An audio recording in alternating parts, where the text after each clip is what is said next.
잊혀진 설화, 가슴 벅찬 감동, 지리산 그 깊은 속에서 어린 생명이 마주한 위험, 엇갈린 운명의 시작. 가족을 잃은 슬픔, 찢어지는 모정. 과연 그녀는 아이를 다시 만날 수 있을까? 1970년대 후반의 어느 가을 아침, 지리산 깊은 골짜기에는 여명이 부드럽게 스며들고 있었습니다. 짙푸른 숲은 아직 밤의 이슬을 머금은 채 고요한 숨을 쉬었고, 간간히 새들의 지저귀만이 정적을 가르고 있었습니다. 산등성이를 따라 붉고 노란 단풍이 물결치며 계절의 깊이를 알렸습니다. 마을 외곽의 숲은 그 자연의 장엄함 속에 파묻혀 있었으며, 인간의 발길이 뜸한 곳에서는 태초의 생명력이 넘실거렸습니다. 지리산의 품 안에서 어미곰 다리와 어린 새끼곰 별이는 평화로운 시간을 보내고 있었습니다. 다리는 묵묵히 숲속 열매를 찾아 나섰고, 별이는 그 뒤를 졸졸 따라다니며 호기심 가득한 눈으로 세상을 탐색했습니다. 별이의 작은 발걸음은 낙엽이를 사뿐히 밟았고, 아직 채 다 마르지 않은 풀잎 사이를 헤치며 새로운 냄새를 맡고 새로운 소리에 귀 기울였습니다. 이른 아침의 숲은 그들에게 안전한 보금자리이자 끝없는 놀이터였습니다. 크응, 다리가 낮은 소리로 별이를 불렀습니다. 통통한 밤을 발견한 다리가 조심스럽게 그것을 까먹자 별이도 어미 곁으로 다가와 고사리 같은 앞발로 땅을 파헤치기 시작했습니다. 그들의 시간은 더없이 순수하고 평온했습니다. 그러나 별이의 타고난 호기심은 평범한 아침을 낯선 모험으로 이끌었습니다. 반짝이는 무언가를 발견한 별이는 어미의 시야를 벗어나 살금살금 숲속 더 깊은 곳으로 향했습니다. 작은 오솔길을 따라 몇 걸음 나아가자 흙과 낙엽 사이에서 희미한 금속성 냄새가 풍겨왔습니다. 별이는 냄새의 근원을 찾아 코를 킁킁거리며 숲의 어둠 속으로 더 깊숙이 발을 들였습니다. 인간의 흔적이 강하게 남아있는 그곳은 불길한 기운을 내뿜고 있었습니다. 끼잉! 날카로운 비명소리가 갑자기 숲을 갈랐습니다. 어미 다리는 순간 온몸의 털이 곤두섰습니다. 그 소리는 너무나도 명확한 별이의 절규였습니다. 다리는 미친 듯이 소리가 난 방향으로 내달렸습니다. 굵은 나무를 피해 숲을 헤쳐나가는 다리의 심장은 터질 듯이 울부짖었습니다. 하지만 소리가 났던 곳에 도착했을 때 별이의 모습은 온데간데 없었습니다. 발버둥친 흔적이 역력한 땅과 엉겨붙은 나뭇가지들만이 참혹했던 순간을 증명하고 있었습니다.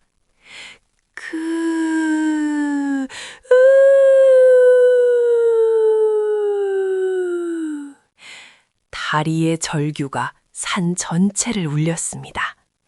모성애의 슬픔과 분노가 뒤섞인 포효는 지리산의 고요를 산산조각 냈습니다.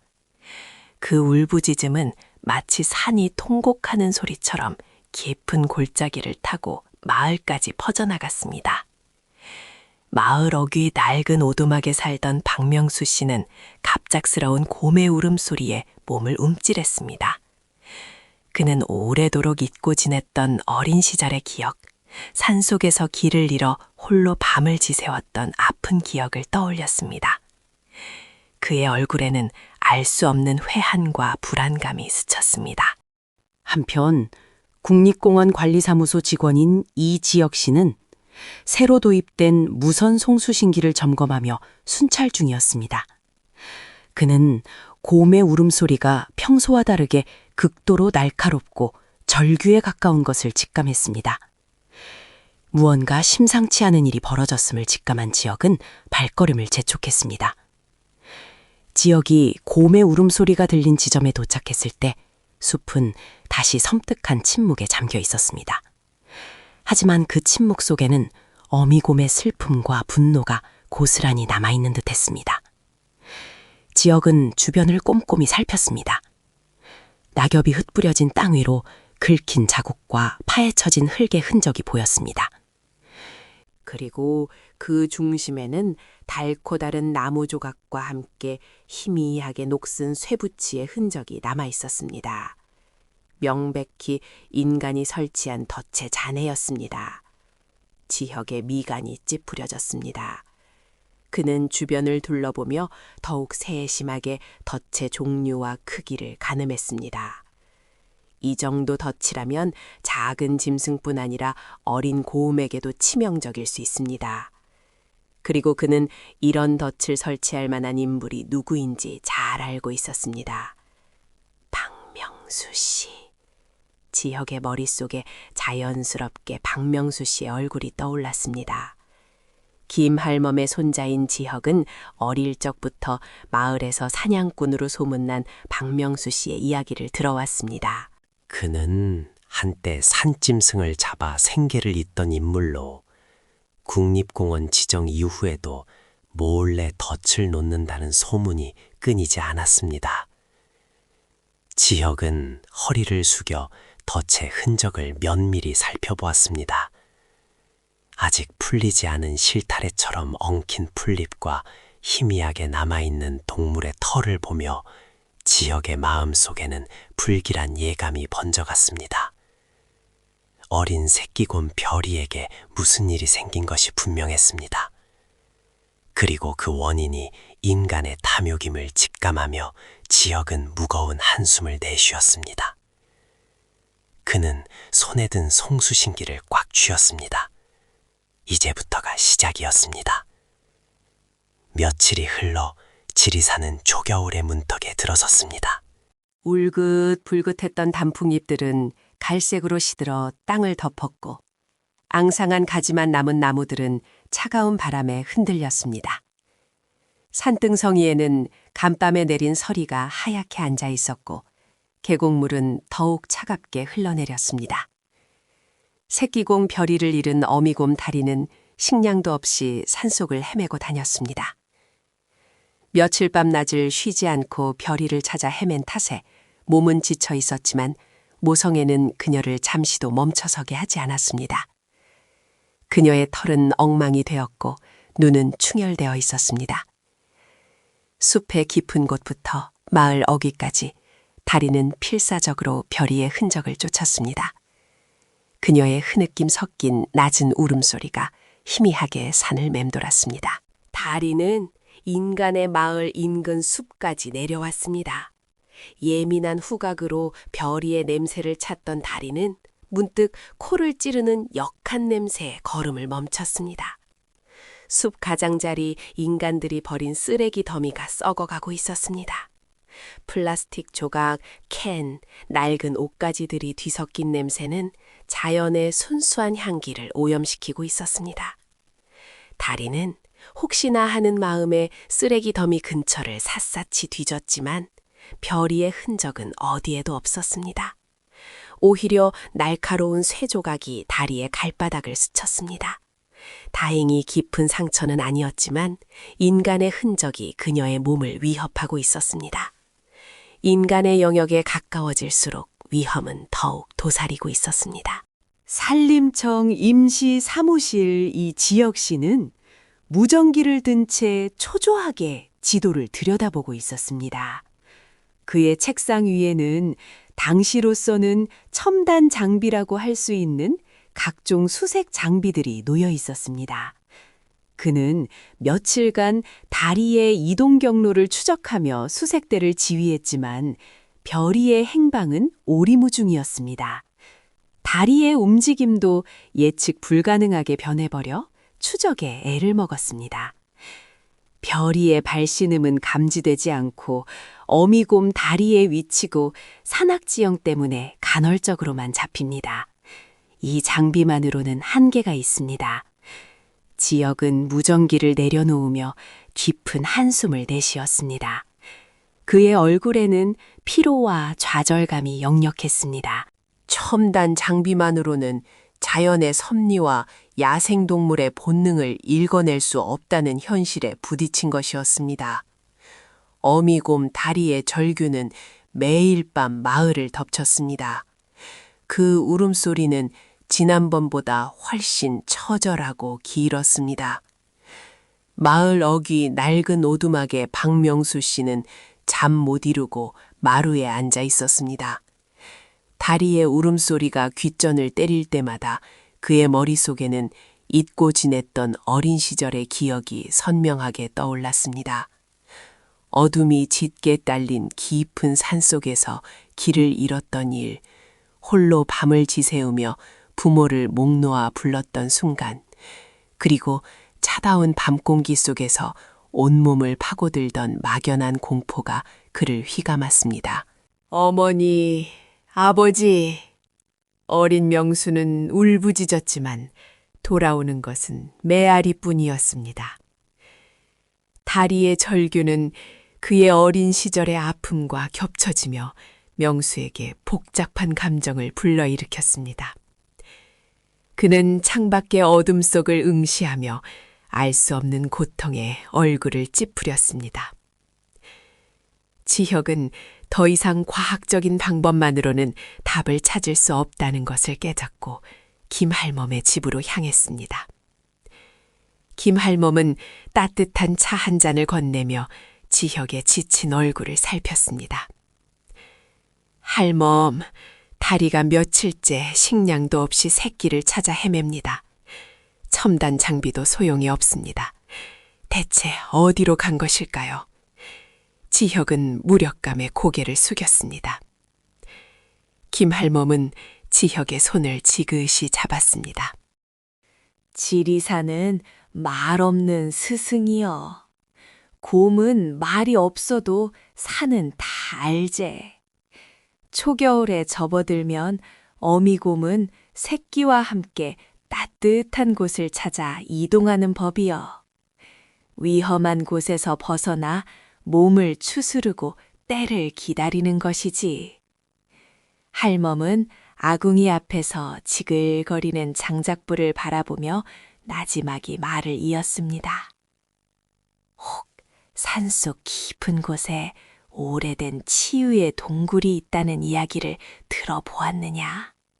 다친 짐승들이 몸을 숨기고 상처를 보듬는다고 하는. 할멈의 눈빛은 깊은 산만큼이나 신비로웠습니다. 지학은 할멈의 이야기를 들으며 어렴풋이 머릿속에 하나의 경로를 그려보았습니다.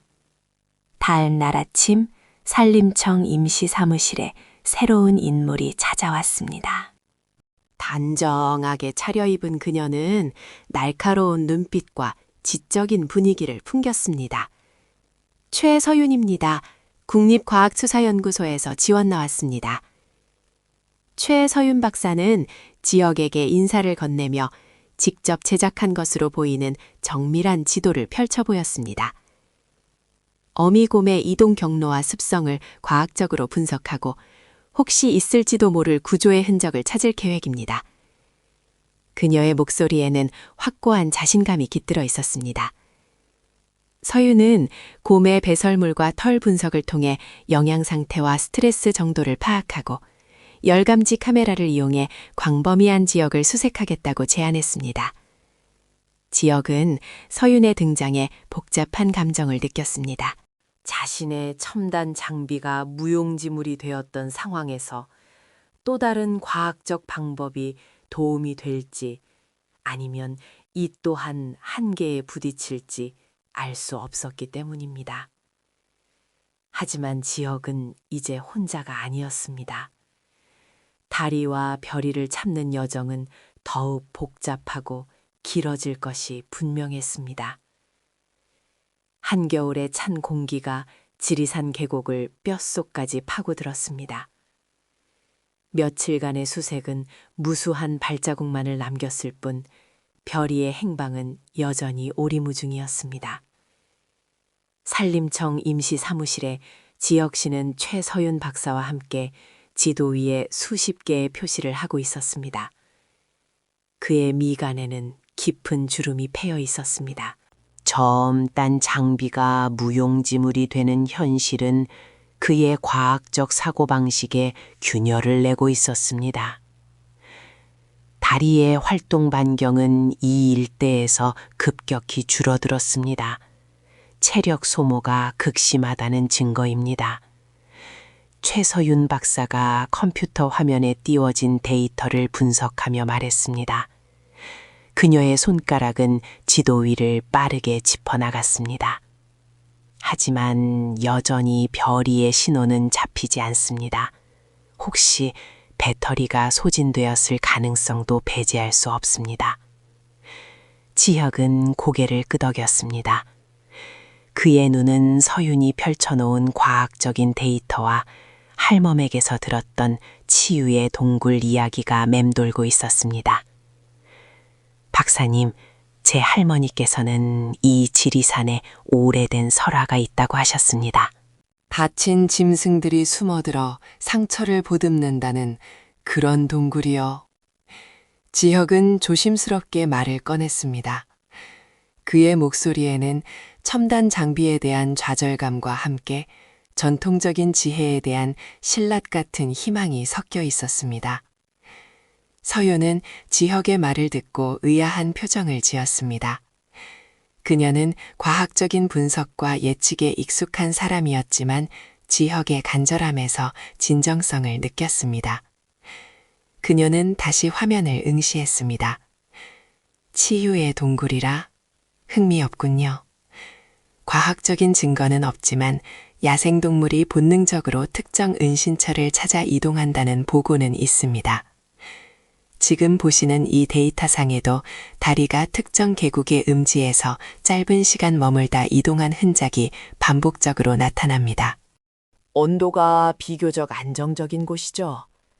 서윤의 날카로운 분석은 할멈의 이야기에 과학적인 근거를 부여하는 듯했습니다. 그들은 데이터가 가리키는 지점과 할멈이 암시했던 지역을 지도에서 교차시켜 보았습니다. 희미하게 겹치는 한 지점이 나타났습니다. 깊은 계곡의 서늘한 음지였습니다. 한편 며칠간 먹이를 제대로 섭취하지 못한 다리는 지리산 깊은 계곡을 헤매고 있었습니다. 칼날 같은 바람이 그녀의 털을 스쳤고 쌓인 눈은 발걸음을 더욱 무겁게 했습니다. 별이를 잃은 슬픔과 배고픔이 그녀의 정신을 갉아먹고 있었지만 어미로서의 본능은 그녀를 계속 움직이게 했습니다. 그녀의 목표는 오직 하나, 새끼를 찾는 것이었습니다. 그녀의 발자국은 눈밭에 깊게 패였고 그 흔적은 절박함으로 가득했습니다. 다리는 본능적으로 따뜻하고 안전한 곳을 찾았습니다. 몸을 숨기고 기력을 회복할 수 있는 곳. 어쩌면 별이도 그곳에 있을지 모른다는 막연한 희망이 그녀를 이끌었습니다. 마침내 그녀의 코끝에 희미한 흙냄새와 함께 차가운 공기 속에서도 온기가 느껴지는 동굴의 기운이 닿았습니다. 그러나 그곳은 안전한 보금자리가 아니었습니다. 동굴 입구 근처 눈 덮인 바위 틈에서 굶주린 늑대무리의 날카로운 눈빛이 다리를 향했습니다. 늑대들은 초겨울의 혹독한 추위 속에서 먹이를 찾아 헤매고 있었습니다. 다리의 쇠약해진 모습은 그들에게 쉬운 사냥감으로 비쳤습니다. 다리는 순간 온몸에 털을 곤두세우며 경계했습니다. 별이를 찾아야 한다는 일념은 그녀를 더욱 강하게 만들었습니다. 그녀는 늑대 무리를 향해 낮은 포효를 내질렀습니다. 먹잇감을 앞에 둔 늑대들의 날카로운 울음소리가 계곡에 메아리 쳤습니다. 새로운 위협이 그녀의 앞을 가로막았습니다. 그 시각 마을 어귀 김할멈의 집에서는 박명수 씨가 지혁과 서윤을 만나고 있었습니다. 그는 며칠 밤낮을 괴롭히던 다리의 절규와 어린 시절의 아픈 기억 때문에 결국 이곳으로 발걸음을 옮긴 것이었습니다. 그의 얼굴에는 깊은 후회와 함께 무언가를 말해야 한다는 결심이 스쳐 지나갔습니다. 내가 말입니다. 젊은 시절 사냥꾼으로 살 때 말이여, 덫을 놓는다고 산을 헤매다 보면 가끔 짐승들이 숨어드는 곳이 있었습지요. 박명수 씨는 잔뜩 갈라진 목소리로 말을 시작했습니다. 그의 시선은 바닥에 고정되어 있었습니다. 벼 잘 안 들고 바람 잘 안 드는 깊은 골짜기에 딱 사람 한 명 겨우 들어갈 만한 작은 동굴이 있었어. 바친 놈들이 거기 숨어들어서 몇 날 며칠을 나오지 않습디다. 나는 그때도 그런 곳에 들어가면 다시 살 수 있다고 믿는 줄 알고 놔뒀었지요. 박명수 씨의 눈빛은 흔들렸습니다. 그는 어쩌면 자신의 죄를 씻을 수 있는 마지막 기회라고 생각하는 듯했습니다. 그 동굴은 마을에서는 곰골짜기라고도 불렀었어. 지혁이 너도 할멈한테 들었을 거야. 그 동굴이 지금 그 곰이 숨어 있을 만한 곳과 비슷하지 싶소. 그의 이야기는 할멈이 말했던 치유의 동굴과 서윤의 데이터가 가리키던 지점과 기이하게 일치했습니다. 지혁과 서윤은 박명수 씨의 이야기에 귀 기울였습니다. 처음에는 의심의 눈초리로 박명수를 바라보던 서윤도 그의 진심이 담긴 고백과 구체적인 지명에 점차 신뢰를 보냈습니다. 그의 이야기는 단순한 우연이 아니었습니다. 지리산에서 오랫동안 살아온 그의 경험과 할멈의 지혜, 그리고 첨단 과학 데이터가 마침내 하나의 진실을 가리키고 있었습니다. 박 선생님의 정보가 결정적인 단서가 될 것 같습니다. 서윤이 낮은 목소리로 말했습니다. 그녀는 즉시 지도를 펼쳐 박명수 씨가 설명하는 지형과 특징을 표시하기 시작했습니다. 지혁은 박명수 씨의 어깨를 두드렸습니다. 그의 얼굴에는 감사의 마음과 함께 별이를 찾을 수도 있을지도 모른다는 간절한 희망이 스쳐 지나갔습니다. 수색 방향은 결정적으로 전환되었습니다. 인간팀은 이제 박명수 씨가 일러준 곰골짜기로 향했습니다.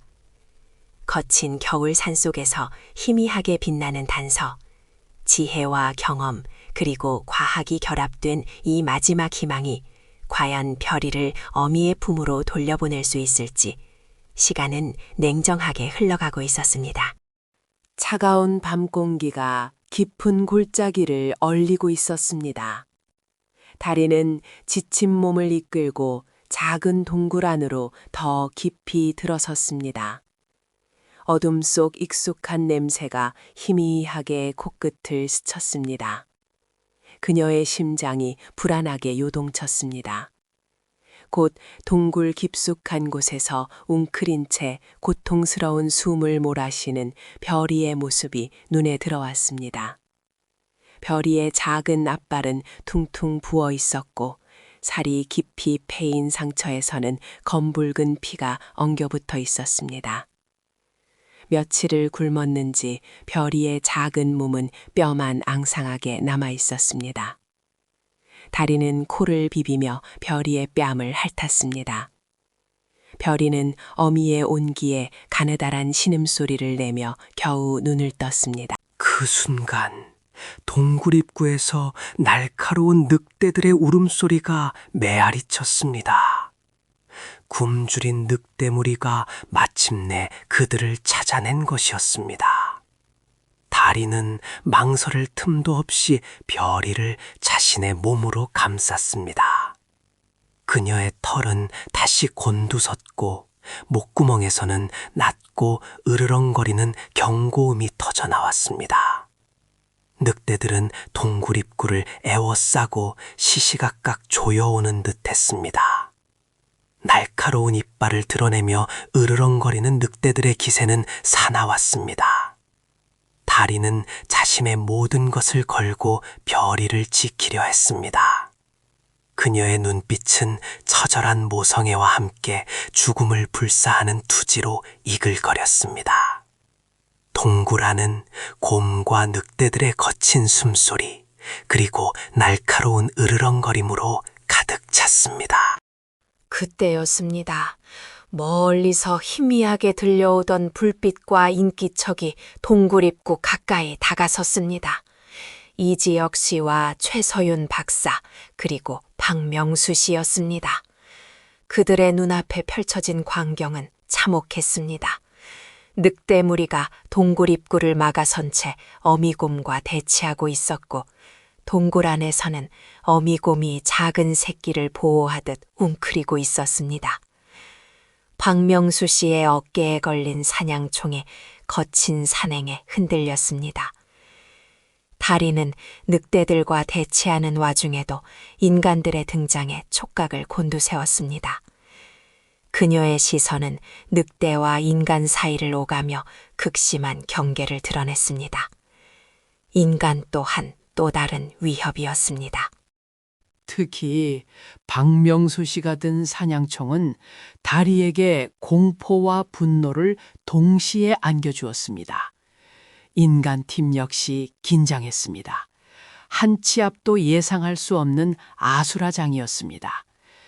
박명수 씨는 눈앞의 상황에서 곰의 처절한 모성애와 그 어미를 노리는 늑대 무리를 보았습니다.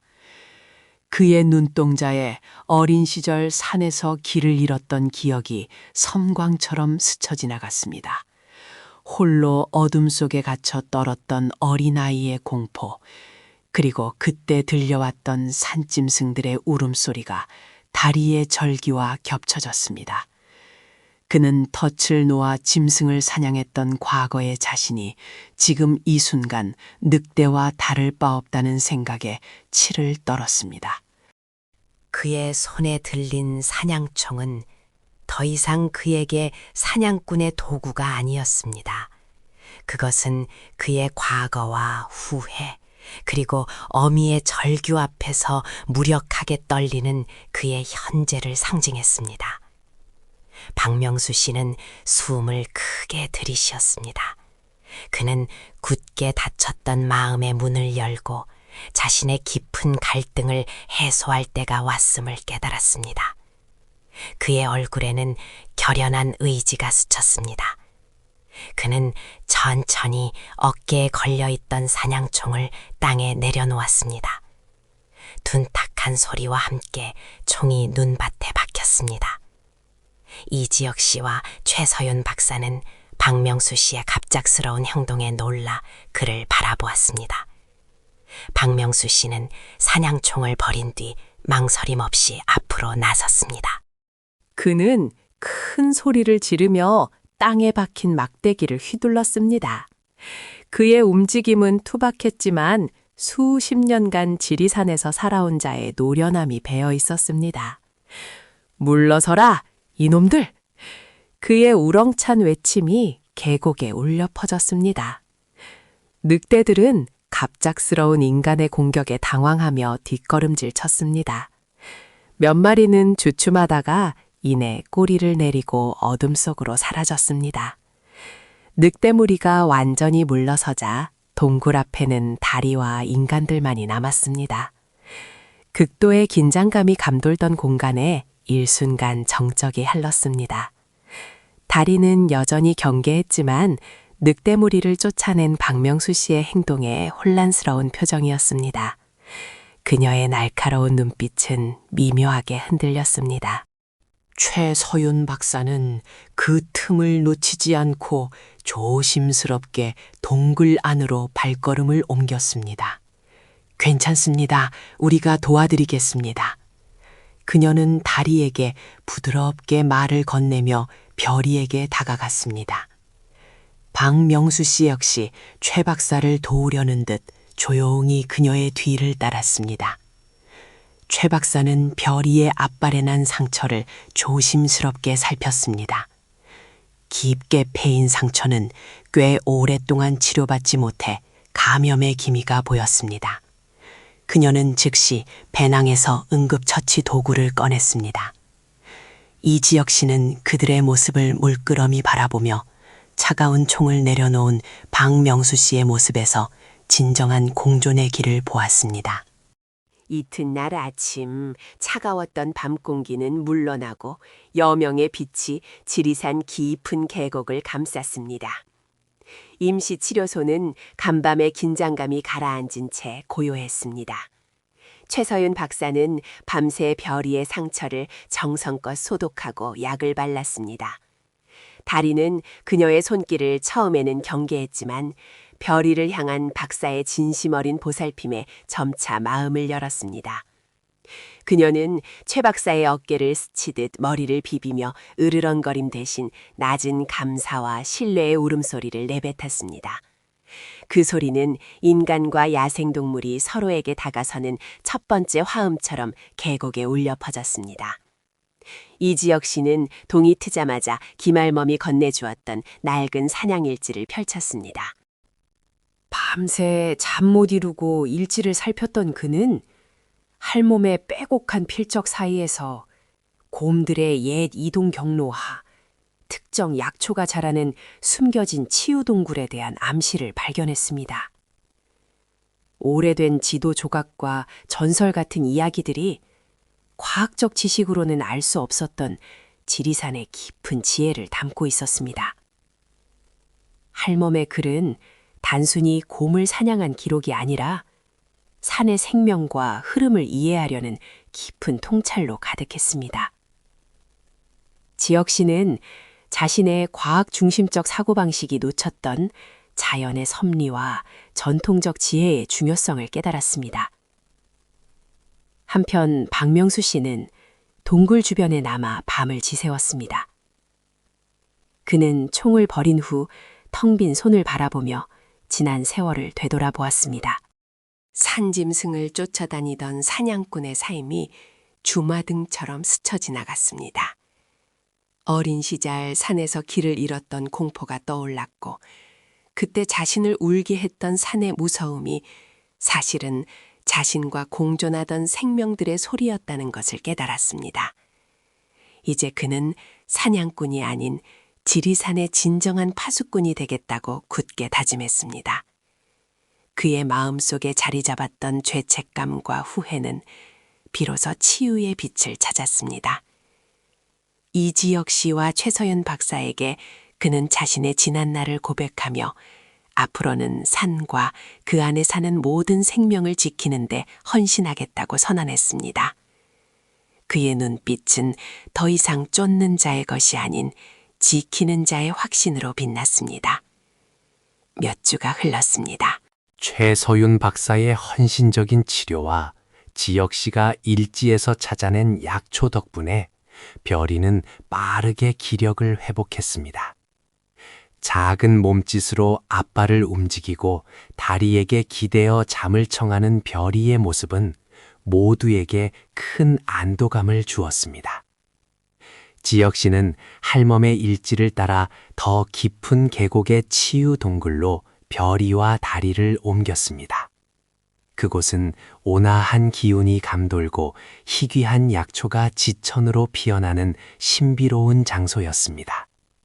별이는 그곳에서 완전히 회복했고 다리와 함께 새로운 보금자리에 안착했습니다. 지리산에는 새봄이 찾아왔습니다. 얼었던 계곡물은 다시 흐르고 나무들은 연두빛 새싹을 틔웠습니다. 온 산이 생명의 기운으로 넘실거렸습니다. 다리와 별이는 따스한 봄 햇살 아래 평화롭게 거닐었습니다. 별이는 이전처럼 호기심 가득한 눈으로 세상을 탐색했지만 이제는 어미의 곁을 벗어나지 않았습니다. 다리는 그런 별이를 자애로운 눈빛으로 바라보며 봄 기운 가득한 숲속을 걸었습니다. 마을에는 곰 가족에 대한 이야기가 퍼졌습니다. 박명수 씨의 변화와 이지혁 씨의 노력, 그리고 최서윤 박사의 헌신적인 치료는 마을 사람들의 인식을 바꾸는 계기가 되었습니다. 사람들은 더 이상 곰을 두려움의 대상으로만 보지 않았습니다. 이제 곰은 지리산의 일부이자 함께 살아가야 할 이웃이었습니다. 김할멈은 자신의 낡은 사냥일지를 이지혁 씨에게 온전히 건넸습니다. 이 산은 그저 개발의 대상이 아니라네. 우리 모두의 어머니이자 스승이지. 이곳의 모든 생명은 서로에게 연결되어 있다네. 그 섭리를 지키는 것이 진정한 공존이고 그 지혜를 네가 이어가야 한다네. 할멈의 목소리는 깊은 산의 울림처럼 지혁 씨의 마음에 스며들었습니다. 지혁 씨는 할멈의 일지를 소중히 받아들며 과학적 지식과 자연의 지혜를 겸비한 진정한 지리산의 파수꾼으로 성장할 것을 다짐했습니다. 새로운 봄 지리산에는 인간과 자연이 조화롭게 어우러지는 공존의 노래가 울려 퍼졌습니다.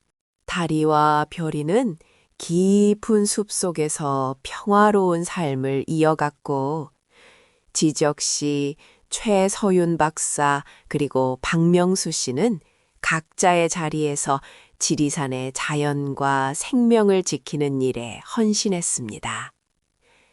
지리산의 품 안에서 과거의 갈등은 치유되고 새로운 희망의 씨앗이 움트고 있었습니다.